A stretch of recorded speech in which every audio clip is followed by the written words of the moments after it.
Mechanical fruit press has remained virtually unchanged for over 500 years. It's a very simple concept consisting of an oak basket that's attached usually with some type of removable connectors, because this whole thing has to be cleaned very thoroughly. And the basket contains the product, biomass, grapes usually, any kind of fruit or vegetables too can be used in the press.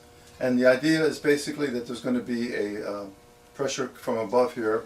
In the old days it was just a wooden pole and a compression round wood stock that would go down, and they'd push it down by hand. Eventually it evolved into a screw type operation with a wood screw actually. And today the only biggest change is the ratchet, which has evolved since the 19th century. The ratchet device is the key to really understanding how the only operational understanding is necessary of the press. It consists of a ratchet mechanism and two sheaves. These sheaves are about 3 inches long, and they just slip into, they're pointed, they slip into the ratchet mechanism, and that's what makes the ratchet move, makes it turn. And how these are placed, like right now it's going in a counterclockwise direction. If you take the sheave off and reverse it in the other direction, it'll go now in the opposite direction, this part. So the placement of the sheaves is key. They always point in opposite directions, and they maintain the pressure against the bottom sheave. So basically this just screws on there.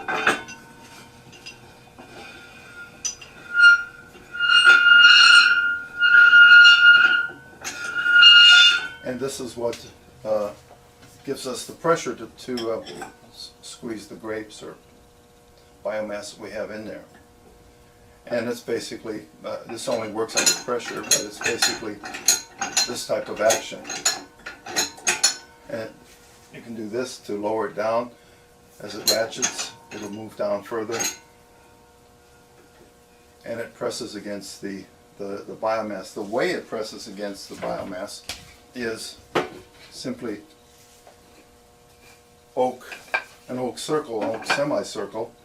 And so to begin the process, this oak circle fits within the basket, the oak basket, and this is what is pushed down with the ratchet until the juice is all squeezed out and collected through a container over here on the pour spout. Obviously, when this begins, we'll get it down here lower. When the process begins, the press itself has to be lined up against the basket, and it's done, the spacing is done with blocks, wooden blocks. These blocks connect pressure, when it's under pressure, against here, and push against the round stock, the wooden round stock, and that pushes the product down and squeezes it, if I can balance this. Yeah. So you can get the idea of how this works. As it goes down deeper into the product, you need to add more spacers to get the press part down into the product. So it's a mechanical process of very much a hand process of getting these blocks in there and pushing it down with this mechanism going down into it. So there's a number of steps involved, but the main thing to remember how to use is the ratchet mechanism itself, the basket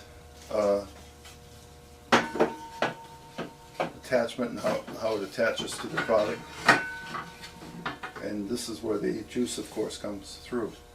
So it's a simple process, messy and mechanical, but something that hasn't changed since the Middle Ages, and very popular even today among wine processors, home alchemists, and people involved in processing fruits and vegetables to make tinctures, alcohols, and other products like that.